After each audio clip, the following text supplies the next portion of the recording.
Hello guys, welcome back to the channel. और आज हम पढ़ने वाले हैं कैश फ्लो स्टेटमेंट। तो थोड़ा सा मैं आपको बता दूं कैश फ्लो स्टेटमेंट क्या होता है, क्योंकि किसी भी चैप्टर को पढ़ने से पहले आपको चैप्टर के बारे में पता होना चाहिए।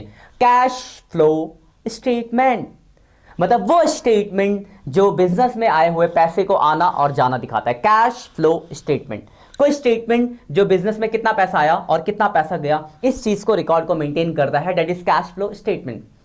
तो वीडियो स्टार्ट करने से पहले मैं आपको बता दूं, my name is Sanjeev Giri, I am your accounts faculty at this platform और आप लोग का स्वागत है स्टार एक्स इंस्टीट्यूट पे।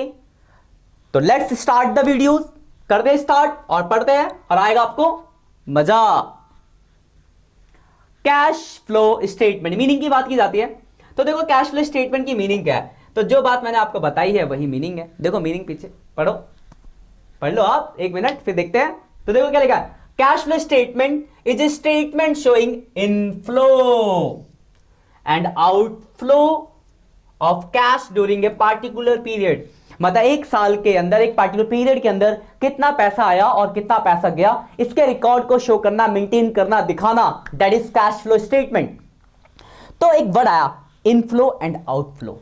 तो आपके दिमाग में अगर सर ये इनफ्लो आउटफ्लो होता क्या, तो यहां तो मैंने देखो लिख दिया है रिसीप्ट और पेमेंट। तो इससे आपको समझ आ गया होगा कि रिसीप्ट मतलब आना, पेमेंट मतलब जाना। अगर मैंने ये नहीं लिखा होता तो इनफ्लो मतलब पैसा आना, वो ट्रांजैक्शन जिससे बिजनेस में पैसा आएगा तो वो इनफ्लो है। वो ट्रांजैक्शन जिससे बिजनेस में पैसा जाएगा तो वो आउटफ्लो है। बस सिंपल ही है। तो यहां से एक नंबर का क्वेश्चन बनता है कि एक बिजनेस है, कोई ट्रांजैक्शन दी गई होगी, बोलो बताओ इनफ्लो है या आउटफ्लो है। तो जैसे एग्जांपल सपोज करो यहां पे एक बिजनेस है, मान लो मेरा ही बिजनेस है, मिस्टर संजीव का ये बिजनेस है, ठीक। और एक ट्रांजैक्शन दी गई है मशीनरी परचेज। तो आप बताओ मशीन परचेज करने से इनफ्लो होगा मेरे लिए या आउटफ्लो होगा। इनफ्लो आउटफ्लो मतलब कैश, दिमाग में कैश फ्लो तो कैश में ही देखना है। ये नहीं कि मशीन आ जाएगी, सर मशीन आ गई तो मैं मशीन आ गई तो बोल दूं कुछ कि मशीन आ रही है इनफ्लो है। कैश चैप्टर है cash flow statement. Cash flow statement, थोड़ा कलर बदल गया ना, कैश फ्लो स्टेटमेंट। तो चैप्टर है कैश, तो दिमाग में रखना है कैश। तो अगर किसी ट्रांजैक्शन की वजह से पैसा आया तो इनफ्लो, पैसा गया तो आउटफ्लो। तो अभी हम सोच रहे थे किसके बारे में, मशीन खरीदा कैश में तो पैसा गया, तो क्या होगा वो हमारे पैसा जा रहा है तो आउटफ्लो में आएगा। तो कहां जाएगा, ये रहा आउटफ्लो। रेंट पेड किया पैसा जाएगा आउटफ्लो, सैलरी पे की पैसा गया आउटफ्लो, कमीशन रिसीव हुआ तो पैसा आया इनफ्लो, मशीन सोल्ड, मशीन बेच दी पैसा आया इनफ्लो, इंटरेस्ट रिसीव पैसा आया इनफ्लो। समझ गए इतने एग्जांपल से। मतलब वो ट्रांजैक्शंस जिनसे पैसा आया वो इनफ्लो है, वो ट्रांजैक्शन जिनसे पैसा गया वो आउटफ्लो है। क्लियर है बात। तो यहां से एक नंबर का आपका क्वेश्चन जरूर आने वाला है। और अगर आप मेरे साथ एंड तक सारी वीडियो देखते हो तो आपको पूरे 7 नंबर दिलाऊंगा इस चैप्टर में, क्योंकि ये 7 नंबर का है, ये मेरी गारंटी है। बस डेली के कॉन्सेप्ट को क्लियर रखना और साथ के साथ होमवर्क करते रहना, और जो असाइनमेंट्स दूंगा वो करते रहना, डाउट्स पूछते रहना। बस इतना कर लो, पूरे 7 में 7 दिलाऊंगा आपको। तो देखते हैं, स्टार्ट करते हैं आगे। तो मीनिंग आपको क्लियर है, इनफ्लो आउटफ्लो समझ गए, आगे देखते हैं। तो देखो आगे जरा बात की जाए क्लासिफिकेशंस ऑफ कैश फ्लो, मतलब क्या है। कैश फ्लो तो आप पढ़ रहे हो, तो कैश फ्लो में तो बहुत सारे पैसे होंगे, बहुत खर्चा होता है, इधर उधर उधर आना, पैसा जाना आना, बहुत सारे होंगे ना। तो उसको 3 हिस्से में क्लासिफाई कर दिया गया एक्टिविटी में। 3 एक्टिविटी कौन कौन सी है, ऑपरेटिंग, इन्वेस्टिंग, फाइनेंसिंग। और यही आपको समझना है क्योंकि आगे काम आने वाले हैं एक एक करके। आज थ्योरी है, पूरा कॉन्सेप्ट बिल्डअप कर देंगे। हमारी क्लास है कॉन्सेप्ट की, कॉन्सेप्ट बिल्डअप हो गया ना तो क्वेश्चन चुटकियों में बनेंगे। लेकिन अगर कॉन्सेप्ट ही हिला होगा ना तो भाई दिक्कत हो जाएगी। जैसे एग्जाम्पल सपोज करो आपको ABCD नहीं आती, इंग्लिश कैसे बोलोगे, मैथ्स का बेसिक नहीं आता तो मैथ्स के लॉन्ग क्वेश्चन कैसे करोगे। होता है टीचर आपको किसी क्लास में किसी सब्जेक्ट में आप वीक हो तो बोलता है बेटा बेस कमजोर है इसलिए तुम्हारी दिक्कत है। तो यहां पर तो कोई बेस पहले से नहीं है ना, मैं बेस बना रहा हूं आपका एकदम 0 लेवल से। तो बेस स्ट्रॉन्ग करके चलना। और आज की जो वीडियो ना बेस है तो बहुत इंपॉर्टेंट है। तो क्लियर रखना concept clear, everything will be fine. सब कुछ क्लियर है, क्वेश्चन बनेंगे चुटकी में। देखते हैं। तो देखो 3 एक्टिविटी यहां दिख रही होगी आपको, ऑपरेटिंग, इन्वेस्टिंग और फाइनेंसिंग। पहली है ऑपरेटिंग, दूसरी है इन्वेस्टिंग, तीसरी है फाइनेंसिंग। तो सबसे इंपॉर्टेंट यह है कि आपको इन एक्टिविटीज के बारे में पता हो कि ऑपरेटिंग एक्टिविटी क्या होता है और इसमें क्या क्या आता है, इन्वेस्टिंग एक्टिविटी क्या होता है और इसमें क्या क्या आता है, फाइनेंसिंग एक्टिविटी क्या होता है और इसमें क्या क्या आता है। तो पहले हम बात करते हैं ऑपरेटिंग एक्टिविटी की। ऑपरेटिंग, ऑपरेटिंग मतलब ऑपरेट। फर्स्ट टर्म में आपको याद होगा हमने एक चैप्टर पढ़ा था रेशियो। रेशियो मैंने ऑपरेटिंग एक्सपेंस के बारे में बताया था कि वो खर्चे जो बिजनेस को ऑपरेट करने के खर्चे होते हैं ऑपरेटिंग एक्सपेंस। वैसे ऑपरेटिंग इनकम क्या होगी, बिजनेस को ऑपरेट करने की इनकम, मतलब रेगुलर कोर्स ऑफ बिजनेस। तो इसमें आता है revenue generating expenses and income, जो बिजनेस के डेली रूटीन के इनकम एंड खर्चे होते हैं वो होता है आपका ऑपरेटिंग। बहुत सारे तो बाद में देखेंगे, पहले बाकियों को देख लेते हैं।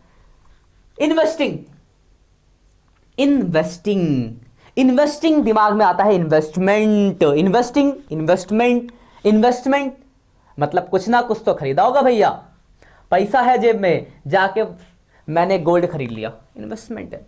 पैसा है जेब में जाके मशीन खरीद ली, इन्वेस्टमेंट है। जमीन खरीद ली, इन्वेस्टमेंट है। ये सब तो इन्वेस्टमेंट होता ना। गांव में जाके 5 कट्ठा खेत खरीदा भाई मैंने, इन्वेस्टमेंट है। दिल्ली शहर में एक 50 गज का प्लॉट खरीदा है मैंने, इन्वेस्टमेंट है। तो आप क्लिक कर चुके हो बात को। इन्वेस्टमेंट मतलब क्या है, कोई एसेट्स यानी non current assets, non current assets या नॉन करेंट इन्वेस्टमेंट, यही तो इन्वेस्टमेंट है। इसके अलावा क्या है इन्वेस्टमेंट, यही इन्वेस्टमेंट है। तो कोई भी नॉन करेंट एसेट्स या इन्वेस्टमेंट, एसेट्स में फिक्स एसेट्स आ गया, आप खरीदते या बेचते हैं तो इन्वेस्टिंग में आएगा। इनफ्लो आउटफ्लो हम आगे देखेंगे चार्ट में धीरे धीरे, अभी बेसिक समझिए किस क्या क्या आएगा। तो कोई भी नॉन करेंट एसेट खरीदना बेचना या कोई नॉन करेंट इन्वेस्टमेंट खरीदना बेचना इन्वेस्टिंग में आएगा। अब इनसे रिलेटेड इनकम भी, तो इनकम फ्रॉम दैम, जैसे बिल्डिंग खरीदा तो रेंट रिसीव हो रहा है, ठीक है, तो इनकम फ्रॉम दैम मतलब क्या, purchase and sale of non current assets and fix assets and income from them are recorded in investing activity. Clear बात, डिटेल धीरे धीरे धीरे धीरे क्लियर कॉन्सेप्ट करेंगे पूरा आज के दिन में ही। पूरा ऑपरेटिंग, इन्वेस्टिंग और फाइनेंसिंग को ना घोल के पिला दूंगा पूरे लेक्चर के अंदर, बस एंड तक देखना। और ऐसे भी देखना, देखो देखना दो तरह का होता है। एक होता है कॉन्सेप्चुअली चीजों को, थॉट्स को समझ के देख रहे हो, मतलब फोकस हो वहां पे, और एक होता है लीड लगाई सामने टीवी चल रहा है, वो देखने से कोई काम नहीं होगा। कॉन्सेप्चुअली अगर आप देखोगे चीजें आपको कॉन्सेप्चुअली क्लियर रहेगी, मतलब फोकस, फोकस बहुत इंपॉर्टेंट है। तो फोकस करके चीजों को अगर करोगे पूरे 7 नंबर आएंगे, और आज 2 नंबर तो दिला ही दूंगा। आगे देखते हैं, इन्वेस्टिंग हो गया। फाइनेंसिंग, फाइनेंसिंग मतलब होता है फाइनेंस, फाइनेंस, फाइनेंस, फाइनेंस कहां जा रहा है भाई, फाइनेंस, फाइनेंस मतलब पैसा, सोर्स ऑफ फाइनेंस, पैसे का सोर्स। बिजनेस स्टडीज में पढ़ा था आपने, अगर आपको याद हो पैसे का सोर्स क्या होता है, तो 2 ही सोर्स होते हैं, एक ऑनरशिप और एक डेप्ट। अब आपको याद हो गया, हाँ सर याद आ गया, ऑनरशिप और डेप्ट थे। तो ऑनरशिप में क्या था, equity shares and preference shares, और डेप्ट में क्या था, नॉन करंट लायबिलिटी, जिसमें आपका debenture, long term boring, long term loan, जितने नाम दिए सब आएंगे फाइनेंसिंग में। अब इनसे रिलेटेड कॉस्ट, तो इनसे रिलेटेड कॉस्ट क्या क्या हो सकती है, तो इंटरेस्ट पेड, भाई लोन लिया है, डिवेंचर इशू किया, इंटरेस्ट दोगे। शेयर है, क्या दोगे, डिविडेंड दोगे। तो फाइनेंसिंग में क्या आएगा, equity shares, preference shares, long term borrowing, debentures, interest paid, dividend paid and expenses related to shares and debentures and loans, that all are recorded in financing activities. Clear है बात। अब हम एक एक करके तीनों एक्टिविटी को एकदम डायग्राम से सजा सजा के समझाया तुम्हें मैंने, देखो लेट्स स्टार्ट। तो हम बात करते हैं सबसे पहले inflow and outflow of cash, किस एक्टिविटी में, ऑपरेटिंग एक्टिविटी के अंदर।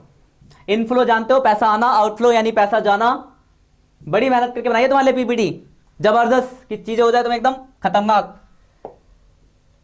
कि एक बार देखो और कॉन्सेप्ट हो जाए आपके पूरे फटाफट क्लियर। देखो समझो पहले इनफ्लो आउटफ्लो। इनफ्लो मतलब जिससे पैसा आ रहा है, आउटफ्लो जिससे पैसा जा रहा है। और हम कौन से एक्टिविटी के बारे में पढ़ रहे हैं, ऑपरेटिंग। देखो जो भी चीजें इन्वेस्टिंग फाइनेंसिंग में हमने डिटेल में देखा, तो इन्वेस्टिंग फाइनेंसिंग में जो नहीं आता सब ऑपरेटिंग में आएगा। इन्वेस्टिंग फाइनेंस में कुछ ही चीजें, इन्वेस्टिंग में थोड़ी ज्यादा मशीन, बिल्डिंग, फर्नीचर, मतलब नॉन करंट एसेट्स। फाइनेंसिंग में सोर्स ऑफ फाइनेंस, बाकी बहुत सारी चीजें होती है ना, वो सब किस में ऑपरेटिंग होते हैं। पहला है कैश सेल। देखो पहले इनफ्लो कैसे, तो बेचा तो पैसा आया, इनफ्लो हुआ। और sale, sale of goods, machine नहीं, मशीन अगर सेल होता तो कहां चले जाता है, इन्वेस्टिंग में। तो ये सेल ऑफ गुड्स है, ध्यान रखना, सेल हम वर्ड यूज करते हैं गुड्स के लिए, तो ये सेल ऑफ गुड्स है। Cash receive from royalty, fees, commission, पैसा मिला रॉयल्टी से, फीस से, कमीशन से, तो ये सब भी पैसा आ रहा है ना। इन्वेस्टिंग फाइनेंसिंग का तो पार्ट नहीं था, ऑपरेटिंग है। डेटर से कलेक्शन हो गया, ट्रेड रिसीवर से कलेक्शन हो गया, पैसा आया, तो ये सब आपके सोर्स है किसके, inflow in operating activity.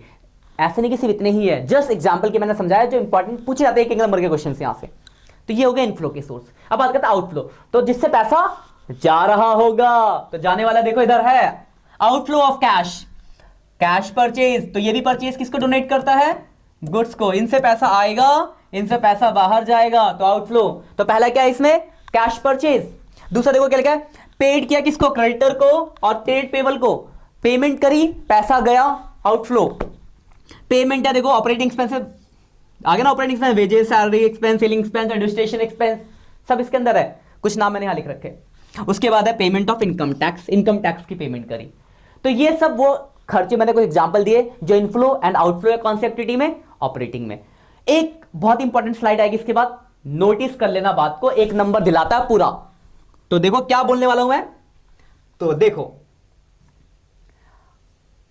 In case of financing company, एक बड़ा है इन केस, तो बोलो सर ये in case of financing company क्या है, तो फाइनेंसिंग कंपनी का मतलब कि पहले तो समझो फाइनेंसिंग कंपनी क्या होती है, तब हम केस से क्या मतलब है समझ पाएंगे। फाइनेंसिंग कंपनी का मतलब होता है ऐसी वैसी कंपनीज जिनका मोटिव होता है फाइनेंस, जैसे रिलायंस कैपिटल फंड प्रोवाइड करती है, मुथूट फाइनेंस फाइनेंस करती है, मतलब वो कंपनी जिनका काम फाइनेंस है, पैसा उधार देना लेना, इंटरेस्ट ब्याज, ये वाला काम है, वो होती है फाइनेंसिंग कंपनी। बात क्लियर है, फाइनेंसिंग कंपनी क्या होती है।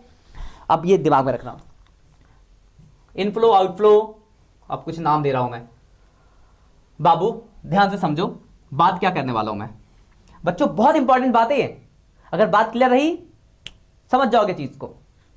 तो बेटा फाइनेंसिंग कंपनी से फर्क क्या पड़ने वाला है, तो देखो फाइनेंसिंग कंपनी का तो काम ही फाइनेंस है ना, हमने अभी पढ़ा था इंटरेस्ट पेड किस में आता था, आप बोलोगे सर फाइनेंसिंग में आता था इंटरेस्ट पेड, लेकिन अगर मेरी कंपनी फाइनेंस की है तो इंटरेस्ट पेड मिल लिया, बिजनेस का इनकम हो गया, बिजनेस से रिलेटेड हो गया ना, तो ऑपरेटिंग हो जाएगा। देखो यहां देखो, एक मिनट, तो अगर आप देखो इन केस में, तो आप देख रहे होगे, ध्यान से जरा ध्यान से नोटिस करना, इनफ्लो में देखो लिखा है interest and dividend receive, sale of security, loan payment मिल गई।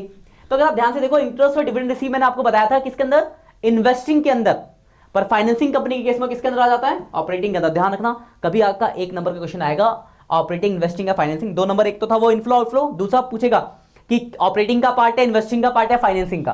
तो नॉर्मली आपने पता है जैसे interest paid financing, rent paid operating, commission receive operating, interest receive investing, ये तो आपको क्लियर है, पाई चार्ट से हमने बता दिया, डायग्राम से हमने देख लिया। लेकिन अगर फाइनेंसिंग कंपनी हो जाती है वहां पे तो चीजें बदल जाएंगी। तो ये इसके लिए इंटरेस्ट पेड नॉर्मली होता है फाइनेंसिंग, पर interest paid by financing company, answer आएगा ऑपरेटिंग, इसलिए समझा रहा हूं। वैसे ही देखो यहां पे इंटरेस्ट पेड नॉर्मली फाइनेंसिंग का पार्ट होता है, लेकिन फाइनेंसिंग कंपनी का तो काम ही यही है, तो उस केस में क्या बन जाएगा, operating. Payment purchase of security financing का पार्ट होता है, सिक्योरिटी खरीदना, शेयर डिवेंचर्स, लेकिन in case of financing company this is the part of operating activity. Loan advance की पेमेंट फाइनेंसिंग का पार्ट होता है, but in case of operating company this is the part of operating. Financing company के case में operating बन जाता है। अब देखो ये तो आपका ऑपरेटिंग हो गया, बात खत्म, नॉर्मली ऑपरेटिंग और फाइनेंसिंग के केस में ऑपरेटिंग। अब अगले पे आते हैं इन्वेस्टिंग पे। तो इन्वेस्टिंग के बारे में मैंने आपको बताया था, इन्वेस्टमेंट से रिलेटेड जो मैंने अभी थोड़ी देर पहले आपको जब बेसिक बताया था वही सब रहता, परचेज सेल बिल्डिंग वही आएगा, देखो कुछ नया नहीं आएगा। देखो इनफ्लो ये तो पता था आपको, हमने पहले देख लिया कि इन्वेस्टिंग के अंदर आता आपका इन्वेस्टमेंट, तो इन्वेस्टमेंट की ही बात कर रहे हैं हम यहां पे। तो पैसा किन किन चीजों से आने वाला है, वो इनफ्लो, पैसा किन किन चीजों से जाने वाला, आउटफ्लो। देखो आने वाली चीजें कौन कौन सी है, तो फिक्स एसेट्स बेच दिया, तो बेचोगे तो पैसा आएगा, इनफ्लो। नॉन करेंट इन्वेस्टमेंट बेच दिया तो पैसा आएगा, इनफ्लो। इंटरेस्ट रिसीव हुआ, डिविडेंड रिसीव हुआ, पैसा आएगा, इनफ्लो। अब बात करें जिनसे पैसा जाने वाला है, तो जाने वाला क्या है, तो परचेज करोगे इन्वेस्टमेंट या नॉन करेंट एसेट्स, तो खरीदा तो पैसा देना पड़ा, पैसा गया, आउटफ्लो। क्लियर बात। तो क्वेश्चन क्या बन सकता है आपका, इनफ्लो आउटफ्लो पूछा जा सकता है और किस एक्टिविटी का पार्ट है ये पूछा जा सकता है। 2 नंबर यहां से बनते हैं आपके, और एक लॉन्ग क्वेश्चन 5 नंबर का आएगा वो अलग से। पूरे 7 नंबर दिलाऊंगा, बस पूरी वीडियोस देखो और साथ के साथ जो जो काम दिया जाता है वो करते रहो। दूसरी बार रिपीट करो ये बात, किस लिए, फोकस हो आपका यहां। तो ये हो गया आपका इन्वेस्टिंग, क्लियर है बात। Let's start with next. अगला आपका क्या है, अगला दिमाग में आ गया होगा, अगला फाइनेंसिंग। तो हम बात करेंगे फाइनेंसिंग एक्टिविटी की। तो फाइनेंसिंग क्या था, फंड, सोर्स ऑफ फाइनेंस। तो सोर्स ऑफ फाइनेंस की बात कर लेते हैं। इनफ्लो किस कैसे होगा, आउटफ्लो कैसे होगा। सोर्स तो मैंने बता ही दिए थे, पर इनफ्लो आउटफ्लो बताया नहीं था। तो इनफ्लो आउटफ्लो यहां सीख जाओगे कि किससे पैसा, इनफ्लो आउटफ्लो कोई बड़ी चीज थोड़ी है भाई। सोचो पैसा किससे आ रहा है, आ रहा है तो इनफ्लो, जा रहा है तो आउटफ्लो, इतना ही तो समझना है। तो बात करते हैं इनफ्लो की। तो वो ट्रांजेक्शन जिनसे पैसा आएगा, तो देखो पैसा आने की ट्रांजेक्शन कौन कौन सी है। तो अगर आप यहां ट्रांजेक्शन देखो तो पहला है इश्यू ऑफ शेयर्स। अगर आप शेयर इश्यू करते हो कैश में, तो इश्यू करोगे शेयर्स कैश में तो पैसा आएगा, इनफ्लो हो गया, ठीक है। Issue of debenture in cash, debenture issue किया कैश में, मतलब हमने क्या करा, मैं कंपनी हूं, मुझे क्या है, पैसा चाहिए, मैंने पब्लिक को शेयर इश्यू किया, पब्लिक से डिवेंचर इश्यू किया या शेयर इश्यू किया, पब्लिक से पैसा ले लिया, पैसा आया ना, इनफ्लो। लोन लिया, लॉन्ग टर्म का लो चाहे शॉर्ट टर्म का लो, तो लोन लेने से भी तो पैसा आएगा, inflow. Increase in bank overdraft, bank overdraft बढ़ने का मतलब क्या, बैंक ओवरड्राफ्ट या कैश क्रेडिट बढ़ने का मतलब क्या है, बढ़ रहा है। मतलब जैसे मान लो माइनस का 20 था, माइनस का 30 हो गया, इसका मतलब क्या, हमने और पैसा निकाला है वहां से बैंक से, तो पैसा आया है, इनफ्लो। कॉन्सेप्ट से समझो चीजों को, रटने की कोशिश मत करना, रटने की कोशिश करोगे अभी रटोगे, 5 मिनट बाद भूल जाओगे, समझ के रखोगे लाइफ टाइम याद रहेगा। क्लियर बात। तो आज हम इतना ही ओवरव्यू करने वाले हैं कि तीनों एक्टिविटी क्लियर हो जाए, यहां तक क्लियर है। आउटफ्लो पे आते हैं। तो आउटफ्लो क्या है, वो सब चीजें देखो, मैंने बहुत सारे नाम यहां पे 9 आ गए। आउटफ्लो वो है जिनसे पैसा जाएगा, जाने वाला, जा रहा है। सोचो देखो, पहला payment of buyback of equity shares. Equity share जब हम company, buyback of equity share का मतलब क्या होता है, जब कंपनी अपने शेयर खुद खरीद लेती है। प्रेफरेंस शेयर तो रिडीम हो जाते हैं, पर इक्विटी शेयर रिडीम नहीं होते। इक्विटी शेयर में क्या होता है, बाईबैक होता है इक्विटी शेयर का। तो कोई कंपनी अगर अपने शेयर खुद खरीद लेती है, that is buyback of equity share. तो भाई खरीदेगी तो पैसा तो देना पड़ेगा ना, पैसा गया, आउटफ्लो।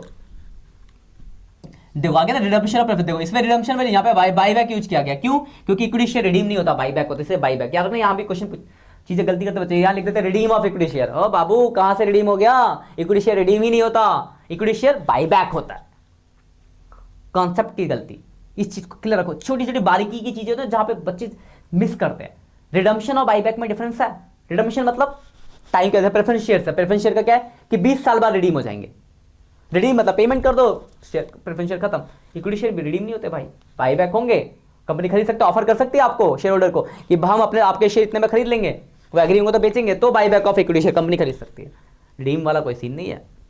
तो रिडम्पशन ऑफ प्रेफरेंस शेयर अगली पे, तो रिडीम करेंगे प्रेफरेंस शेयर तो पैसा क्या होगा, मार्केट से, जेब से बाहर निकलेगा, जेब से बाहर निकलना पैसा यानी आउटफ्लो। अगला देखो क्या है, रिडम्पशन ऑफ डिवेंचर्स। डिवेंचर्स की आपने पेमेंट कर दी, रिडीम कर दिया डिवेंचर, तो अगर आप डिवेंचर को रिडीम करोगे यानी पैसा देना पड़ेगा, पैसा दोगे, आउटफ्लो है, ठीक है।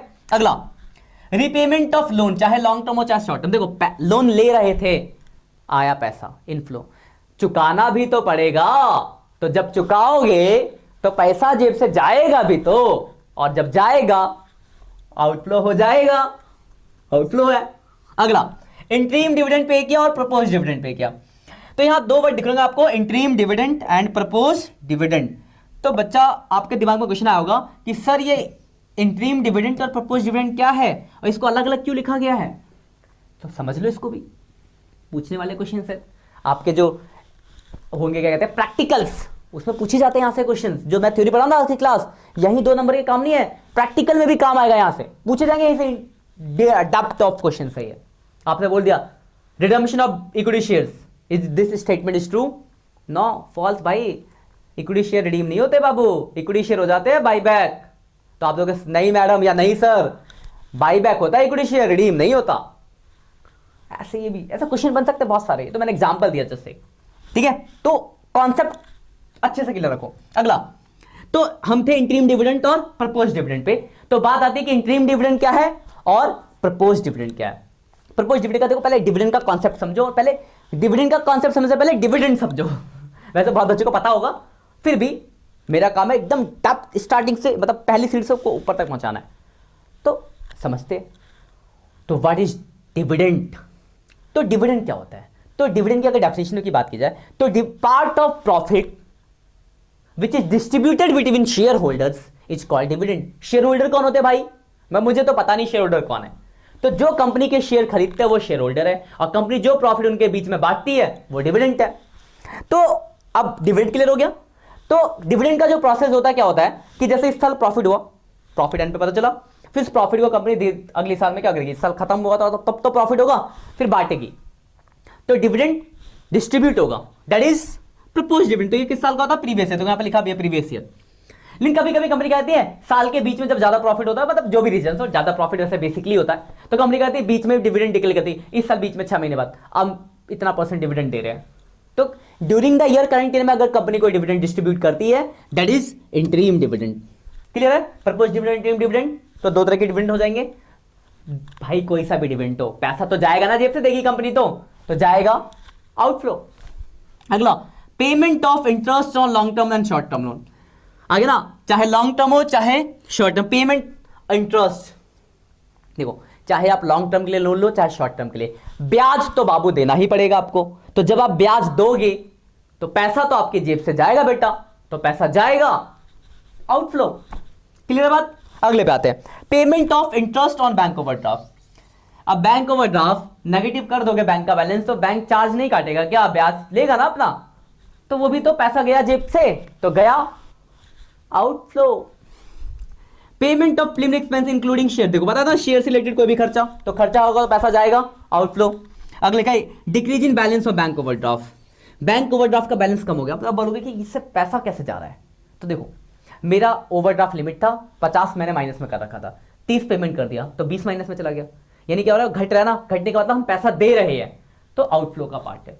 तो ये देखो ये 3 एक्टिविटी आपकी हो गई, ऑपरेटिंग, इन्वेस्टिंग, फाइनेंसिंग। हमने पहले कैश फ्लो का मीनिंग समझा, फिर हमसे ऑपरेटिंग में क्या आता है, इन्वेस्टिंग में क्या आता है, फाइनेंसिंग में क्या आता है, पूरा एकदम पूरा मतलब प्लेटफॉर्म तैयार किया। तो आपको इतना अच्छे से क्लियर करके रखना है और नोट्स बना के रखना है अपने रजिस्टर में। बाकी मैं वीडियो के नीचे जितना मैंने पढ़ाया अब तक का उतने का एक वर्ड या PDF में नोट्स अटैच कर दूंगा, बट फिर भी उससे अच्छा वो तो मिल गया आपको, लेकिन आप रजिस्टर में लिखो। पेज कॉपी फाइल बुक में रहने से कोई फायदा नहीं है। रजिस्टर में जब आप खुद लिखोगे ना तो उसका जो इंपैक्ट पड़ेगा ना वो मेरे दिए हुए नोट्स से नहीं होगा। आपने जब खुद देख के जब खुद बनाओगे ना उसका बहुत अलग मजा है भाई। तो अब तक जितना भी हमने पढ़ा इस चैप्टर के अंदर उसके नोट्स बनाओ अपने हिसाब से, अपने चीजों को अपने लैंग्वेज में, अपनी कहानियों में, जैसे आपको मन करे बनाओ और लिखो और यहां तक क्लियर रखो। नेक्स्ट लेक्चर में हम इसके आगे मिलेंगे, एक एक करके स्टार्ट करेंगे। पहले ऑपरेटिंग, क्योंकि सबसे पहले तो ऑपरेटिंग है, तो ऑपरेटिंग से स्टार्ट करेंगे कि कैसे और क्या क्या होगा ऑपरेटिंग के अंदर, फिर इन्वेस्टिंग पाएंगे, फिर फाइनेंसिंग में। बहुत बड़ा चैप्टर है, धीरे धीरे चलेगा। ठीक है, आज के लिए इतना ही, मिलते हैं नेक्स्ट लेक्चर में। और हाँ, जाते जाते एक बात, अगर वीडियो आपको अच्छी लगी तो एक बढ़िया सा कमेंट कर दें और दोस्तों के साथ शेयर करना तो ना ही भूले। और आप इस पे ऐसी ही रेगुलर वीडियो आती रहेंगी आपके लिए, तो सपोर्ट करते रहे और प्यार दिखाते रहे अपना। Bye bye.